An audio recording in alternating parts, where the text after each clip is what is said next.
Over the decades, fighting games have gone from primitive pixels to 3D marvels, and along the way became one of gaming's most competitive genres. The abundance of versus fighters has of course brought with it a plethora of unreleased titles across many platforms. Let's have a look at some of them that never saw the light of day. The original Primal Rage in '94 had been quite the success in arcades, so the following year Atari had already begun working on a follow-up. Primal Rage 2 is expected to hit arcades in late '96, with home conversions shortly afterwards. The roster would include the 7 gods from the first game, plus an additional 10 characters, 1 more dinosaur, a new boss, and 8 human characters called the Avatars. A playable cabinet was built for testing in California. The control scheme was upgraded from the 4-button layout of the original to the more common fighter setup of 6 buttons.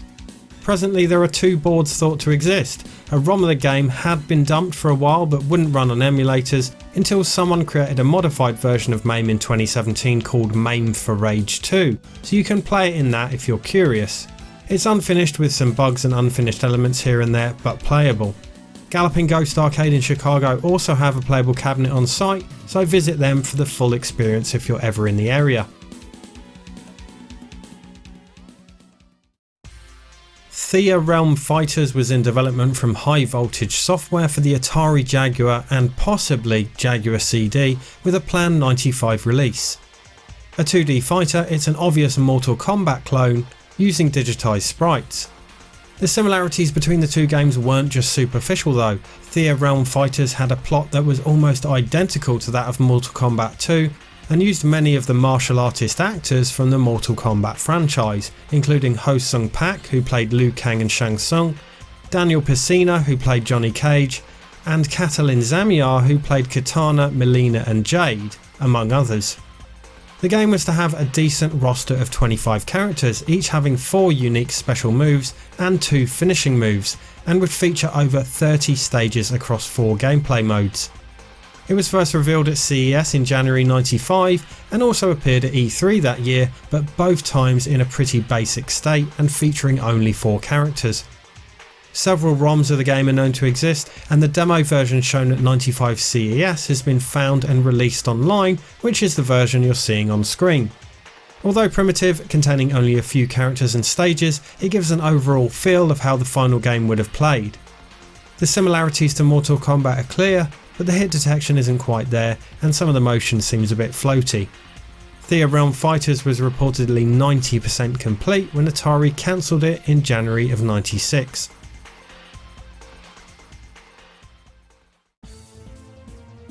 Developed for the PlayStation in the late 90s by Paradox Development, Thrill Kill was set to be the next Mortal Kombat. A 3D arena based fighter, it plays a lot like Power Stone 2 on the Dreamcast, which it would have predated by 2 years, so up to 4 players can battle it out Royal Rumble style. It was initially slated for a late '98 release, but publisher Virgin was bought out by EA and they didn't want to release a game with so much gratuitous violence. Thrill Kill would have been the first game in history to be rated adults only for violence by the ESRB, as all previous adult only rated games achieved that status via sexually explicit content. Not to say that Thrill Kill wasn't a bit kinky too, the game's like a gang fight in a gimp's basement. Some of the costumes would be right at home in any sadomasochist's wardrobe. The brutality was certainly something for the time. Mortal Kombat style finishing moves saw people ripped limb from limb, and the special moves were equally graphic, although they had hilarious names like Bitch Slap. Finishes could be performed once a character had filled up their kill meter by dealing enough damage, and these fatalities were called thrill kills, hence the name. The story is pretty grim as well, to be honest.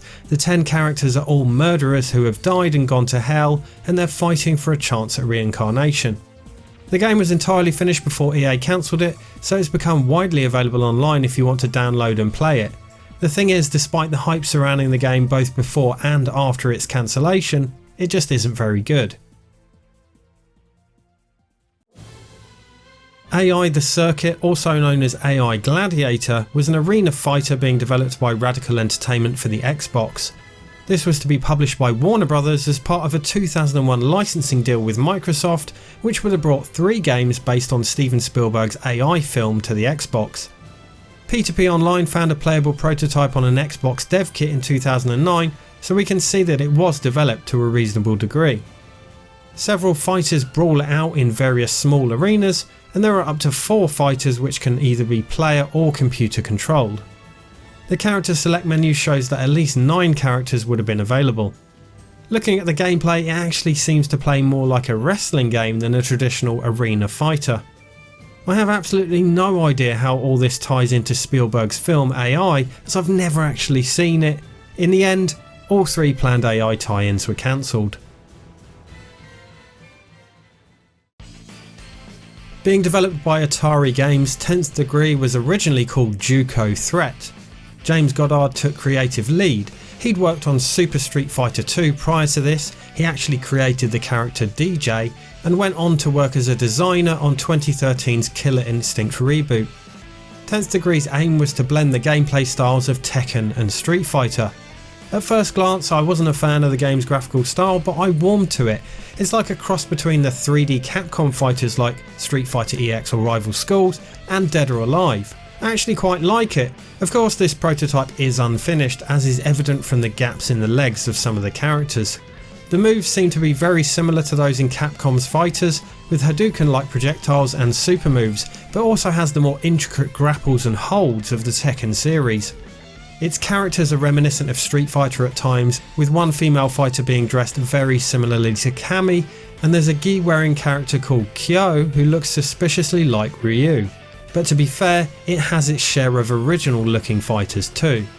The thing that intrigued me the most about 10th Degree was its speed. This has a superb sense of pace, which is my number one criterion when judging a versus fighter.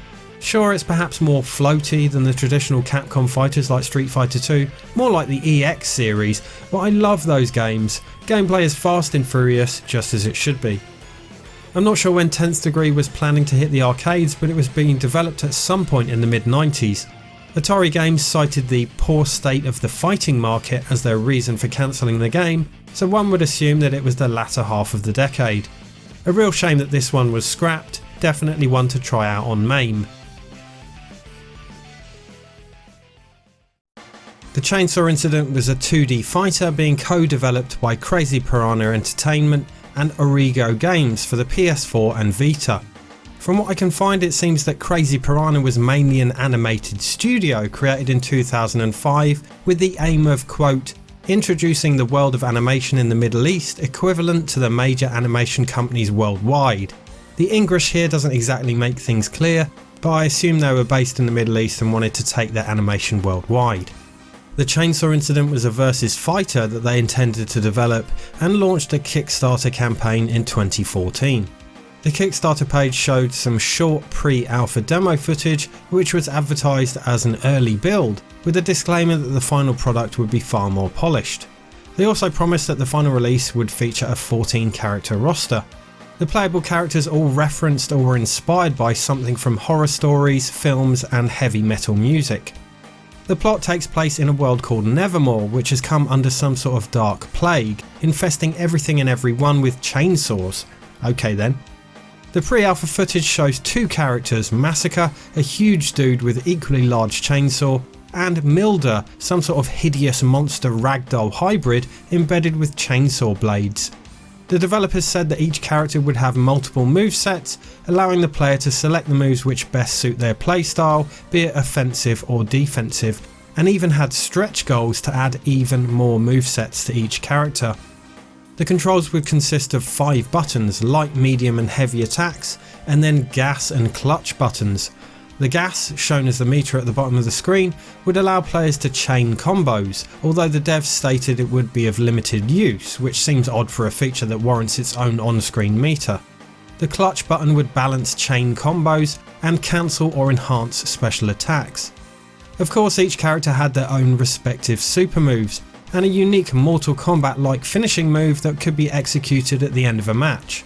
Crazy Piranha and Origo stated that the Chainsaw Incident was to be a PlayStation exclusive, at least at first.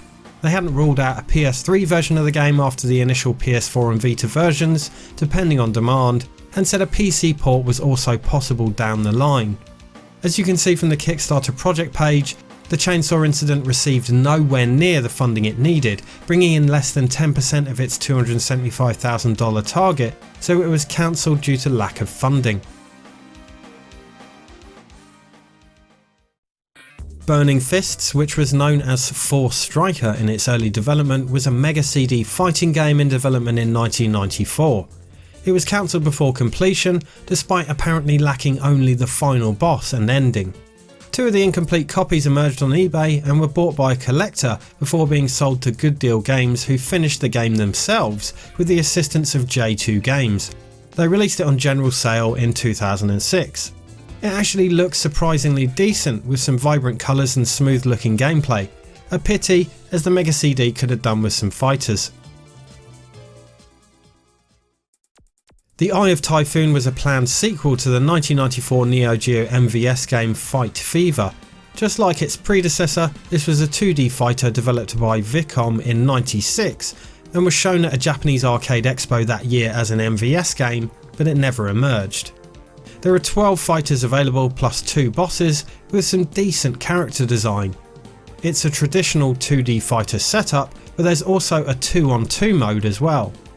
After the arcade version was cancelled, the Eye of Typhoon was released on the 3DO and on DOS, but only in South Korea.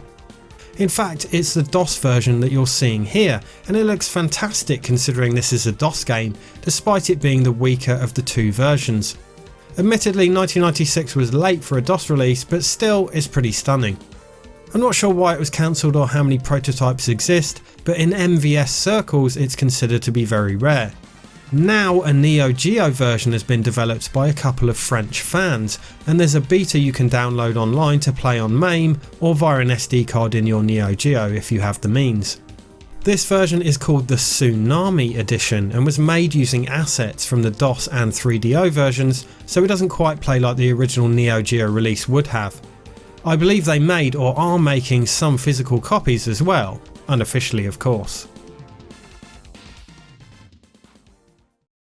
Superman would have been joined by Batman and chums in Justice League that was being developed by Double Helix Games for the PS3, 360 and Wii. This was being developed in 2008 with the working title Justice League Arcade, a planned tie-in with a Justice League film from Mad Max director George Miller called Justice League Mortal, which itself was cancelled. This was a 3D arena brawler, quite like a beat 'em up in many ways, and would allow players to take control of 2 characters from a pool of 16 DC heroes and villains. These included Justice League members Batman, Wonder Woman, Superman, The Flash and Green Lantern, and some notable bad guys too, like General Zod, Bane, Sinestro and Cyborg Superman.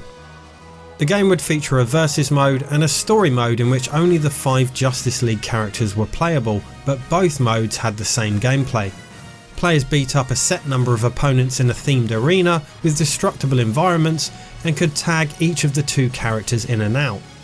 This allowed for tag combo moves, but also let one character use his or her abilities on their partner. For example, Green Lantern could protect his teammate with a shield. It's safe to say that this is one of the best looking games on the list. The beat 'em up gameplay makes excellent use of each hero's abilities, has large, highly detailed environments, gorgeous graphics, and most importantly looks pretty damn fun. Some of the unique abilities look really fun to use and were great ideas gameplay wise, like Wonder Woman's lasso and Flash's ability to slow time by running. The story mode let players earn experience points, which can in turn be spent to unlock new characters or upgrade the 5 characters available in the story mode. These upgrades included boosts to attributes such as health, damage and increasingly powerful special moves, and could even unlock entirely new super powerful moves. Versus mode featured 19 arenas of considerable size, which were themed on their respective characters very well. The playable character also had various skins. Rather than just be a straight palette swap, they were based on the different iterations of that character over the years. For example, you could switch to Batman's Adam West era outfit. The film Justice League Mortal ran into several issues before production even started, which resulted in the project being scrapped in 2009. Double Helix worked on this for over a year. Having poured a considerable amount of money and effort into the development of the game, particularly its combat engine, they pushed to have this released as a standalone Justice League title. This obviously didn't happen, but they did reuse many of its assets in their 2011 game Green Lantern Rise of the Manhunters, which was released in conjunction with the poorly received Green Lantern film. So not a total loss, but I can't help but feel that we missed out on a real treat with Justice League Arcade, or whatever it would have ended up being called. Killer Instinct 2 was an arcade fighter from Rare, released in 1996 after the positive reception of the first game at both the arcade and on the Super Nintendo. Originally, the sequel was also heading to the Super Nintendo, but was cancelled. A console port wouldn't emerge until it featured in Killer Instinct Gold on the N64, but a Super Nintendo port was reportedly also developed. Despite a rumour it was completed, it was never released. The absolutely shocking fighter Rise of the Robots was planned for the arcade, as well as the many home computers and consoles that it tainted with its existence. Originally developed by Instinct Design, who judging by this game ironically had very little instinct when it came to design, Rise of the Robots received a great deal of attention at the time, being covered in magazines and on TV. If you haven't played it, the game is awful. The moves are utterly dull and it ends up being a battle of button bashing and cheap spamming. Of all its flaws, the character balancing is probably the worst, which is the final nail in the coffin for any small sense of satisfaction you may have had playing it. UK fruit machine manufacturer Bell Fruit developed an arcade cab based on PC architecture, and Rise of the Robots was one of the games to use it. Although prototype cabs were developed and tested, they unsurprisingly didn't fare well, so it never made it past the prototype stage. It seems that the cabinets were as poor as the game itself, so this was just one big recipe for disaster. Fatal Noise was a versus fighter for the Amiga being developed by Italian studio Digital Waves. There's very little information on this, although it was previewed in an Italian magazine. The prototype was eventually released by the developers, but it's very buggy with several unfinished elements. The game's title screen portrays a copyright notice showing 1996, but work began on the project around 93 or 94. It originally had the name Fighting Cancer, but they soon, very wisely, changed it to Fatal Noise. The game emulated the popular early 90s fighters like Street Fighter, but was perhaps closer to some of the less successful like Team 17's Body Blows. It would have had 8 selectable fighters and 6 stages. Fatal Noise was cancelled sometime in or near 1996 because the development was only about a third of the way along and the Amiga was dying out as a platform, so it wasn't even presented to publishers. Although the prototype is technically playable, the enemy AI has not been implemented, so you won't have much fun kicking the crap out of an opponent who won't fight back. There are also several graphical assets missing and no sound effects, although the music was almost entirely finished and it's really good. Capcom Fighting All-Stars was to be a 3D fighter heading to arcades and the PlayStation 2. It was a crossover game of sorts, which Capcom does better than anyone and would feature several characters from their franchises. Capcom fighters had been given the 3D treatment before this with the Street Fighter EX series developed by Esoterica. Street Fighter EX Plus Alpha is one of my favourite PlayStation games, and I always say that although it's 3D, for all intents and purposes it's still a 2D fighter and certainly plays like one. It's a great game once you get to grips with it, and Capcom's rival Schools games proved that this type of 3D fighter can be jolly good fun. I know that many didn't like seeing Street Fighter in 3D, so it was disadvantaged from the get-go, and I think this played a part in the cancellation of Capcom Fighting All-Stars. If this official trailer is anything to go by, I think it looks awesome personally, and would definitely be something I would have picked up for my PS2 back in the day. The full roster was Ryu, Chun-Li, Akuma, Alex and Charlie from Street Fighter, Mike Hager and Poison from Final Fight, Batsu and Akira from Rival Schools, Strider from Strider, and Dimitri from Darkstalkers. Plus it would have 4 brand new characters: Didi, the God of Thunder, Rook the Fallen Angel, Death and Ingrid the Eternal Goddess. The latter, Ingrid, actually made it into a Capcom fighting game in the end with the release of Capcom Fighting Jam, or Capcom Fighting Evolution in North America, which came to the PS2 and arcade in 2004. I have this one on PlayStation 2 and it's another great Capcom crossover fighter, and a sort of 2D version of Capcom Fighting All-Stars. Later, Ingrid also appeared in Street Fighter Alpha 3 Max on the PSP. A beta version of the game was tested, but Capcom received a lot of negative feedback, so they cancelled the project in August of 2003. It's a pity that Capcom Fighting All-Stars was never released. It had a couple of interesting gameplay mechanics which Capcom haven't ever used, including Mortal Kombat-like finishing moves.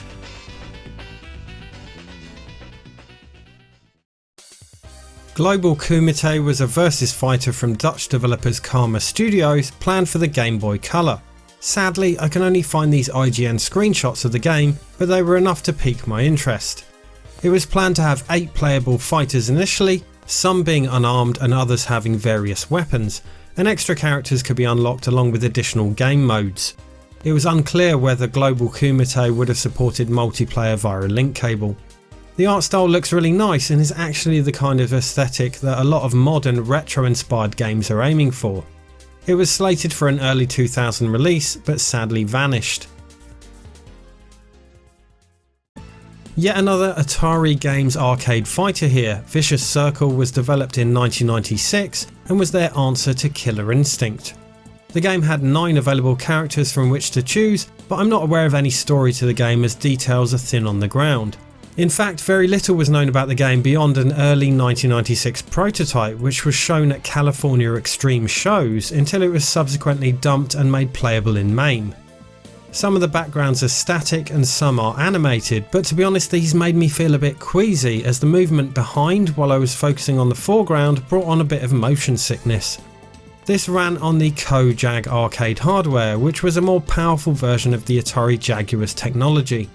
The Kojag hardware had very few planned games and most of them were cancelled, including of course Vicious Circle.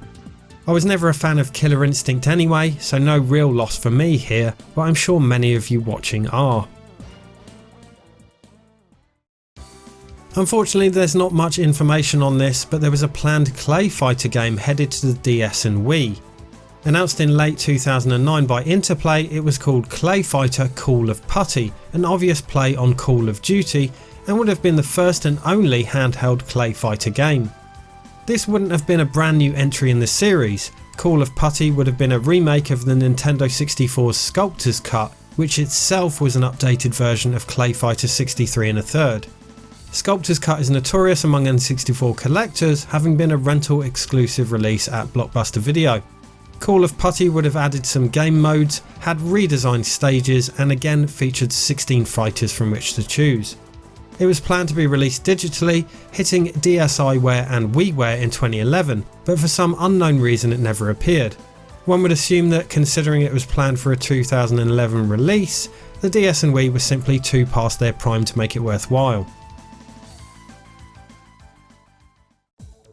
BioFreaks is a 3D fighter from Midway, released on PlayStation, N64 and Windows in 1998. It was originally planned to appear at arcades too, but it didn't make it past the prototype stage. Considering it was the late 90s, it's likely that Midway weren't too confident about going up against the arcade fighter big boys at the time, like Tekken 3, so they aborted the plan to release it in arcades. If you're a fan of the game, at least there were some home versions released that you can play, but if you're particularly curious about the arcade version, the prototype can be played on MAME, or again, Galloping Ghost in Chicago have a playable version. Another game whose trailer doesn't tell us much is Killing Bites, a fighting game headed to the PS4 and Vita, being developed by Nex Entertainment. Announced in 2015, it had a planned 2016 release date. Based on the manga/anime series of the same name, Killing Bites would see the player enter the Killing Bites fighting tournament. As I said, the trailer shown at 2015's Tokyo Game Show is more of a teaser and doesn't tell us much. Considering the source material, I believe this may have been a Japanese exclusive. Nex initially delayed the release of Killing Bites, stating that they needed to work on the game's quality, particularly the multiplayer side, but it was subsequently cancelled altogether. FX Fighter was a planned fighting game for NEC and Hudson Soft's PC FX console, which was released solely in Japan in 1994. FX Fighter, not to be confused with the FX Fighter that was released on DOS in 1995, was used to promote the PC FX and its graphical capabilities, and a demo was shown at the Tokyo Toy Show in 1994. It was a 3D versus fighter which used FMV, and that was its downfall because the sheer size of the FMV files proved to be too much for a single CD to hold. It was cancelled after a few characters had been created when they realised the file sizes would exceed a CD's capacity. Marvel Chaos was a fighting game being developed exclusively for the Xbox 360 by EA Chicago in early 2007. Looking at the footage uploaded by PtoPOnline, it looks like a 3D arena fighter much like Power Stone. Blending the Marvel universe and characters with this type of gameplay is in principle a great idea, but it seems that they struggled to execute it well. The footage shows a number of playable Marvel characters including Thor, Captain America, the Hulk, Doctor Doom, Juggernaut, Wolverine, Spider-Man and Venom. The main menu shows that Marvel Chaos would have had several game modes, the most interesting of which is this What If option. I'm not sure what this would have been, but I assume it would be tied into Marvel's What If series of comics, which now has its own animated series. These comics depicted alternate universes which had branched off from the main Marvel universe, featuring scenarios like what if the X-Men died on their first mission, what if Peter Parker became the Punisher, or what if Doctor Doom had become a hero. You get the idea.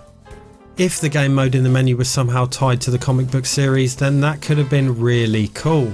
As you can see, the menu is heavily stylised on the comic books, and the game world and characters seem to aim for a more comic book aesthetic too, although that's obviously much harder to achieve in a 3D game. The levels seem to be very interactive and destructible. Again, much like Power Stone, it certainly had potential to be great. I can imagine the joy of picking up a car as the Hulk and throwing it across the arena into an opponent, or whacking someone with Thor's hammer and watching them smash buildings in their wake as they fly through the air. So many great opportunities for this kind of thing when you combine superhuman characters with destructible environments. In January of 2008 it was announced that Marvel and EA had scrapped plans to make any fighting games based on the Marvel universe, together at least, and EA Chicago was closed. It seems that the game's cancellation was due to quality issues, so perhaps they did struggle to achieve their aim here.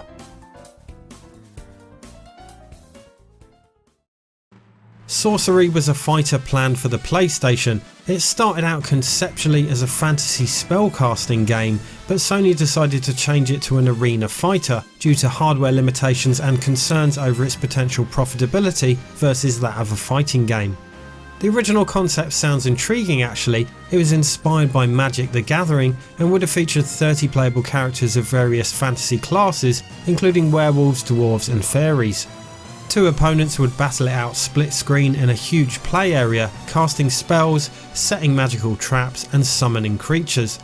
The development team loved Magic the Gathering and wanted to bring the same feel to a PlayStation game. The project was certainly an ambitious one, but Sony's decision to dial it back to being just an arena brawler was a bizarre one. I feel that they should have just cut their losses at that point. From the footage it looks extremely basic at this point and seems to have only standard attacks, but the sparkle of what might be magic is present, so presumably the fighting game would have retained the ability to cast spells.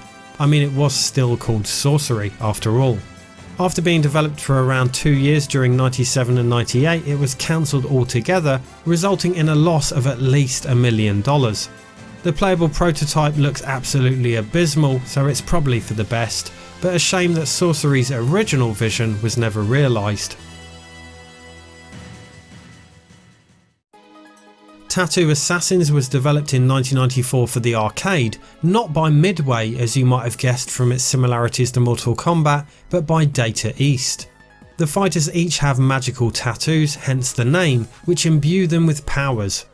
The resemblance to Mortal Kombat goes way beyond mere coincidence, as Data East developed this to specifically be their version of Mortal Kombat. Not only do the digitised sprites, characters, colours and special moves look like Mortal Kombat, but it essentially looks like a reskinned version of Mortal Kombat, it's so similar.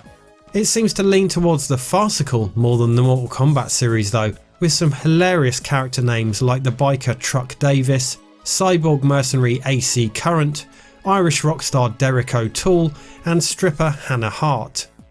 Tattoo Assassins boasted over 2,000 finishing moves in a wide variety of styles, including nudity and animal finishes, the latter of which actually predated Mortal Kombat's animalities. There were some comical, albeit juvenile, moves in the mix too, like farts and explosive diarrhea. Back to the Future screenwriter Bob Gale led the development team, so one finisher sees a DeLorean being dropped onto the opponent in an homage to the films. It seems to have suffered a fair few setbacks during development which contributed to its cancellation, perhaps the most serious of which being that its prototype cabinets didn't test well in arcades. Plus, other similar arcade fighters like Primal Rage and Killer Instinct were killing it at the arcades at the time, so Data East weren't too confident about Tattoo Assassin's ability to compete. Over 20 cabs were rumoured to have been built for a show in '94, and although most were destroyed, there are at least 2 still out there. The game was almost entirely finished by the time it was scrapped, so you can download the ROM and play it on MAME should you wish to, although it does have a few glitches and unpolished elements. I won't be shedding any tears over the cancellation of Tattoo Assassins, as to me it looks very clunky and sluggish, resulting in it lacking that sense of pace and rhythm that I look for in a versus fighter. Sure, the early Mortal Kombat games were a fun novelty, but give me the faster paced Capcom fighters any day. Still, definitely an interesting one for Mortal Kombat fans to try out. So that was 22 cancelled fighting games. Let me know in the comments if any of these appeal to you, and as always, thanks for watching. You can watch the rest of my cancelled games series in this playlist.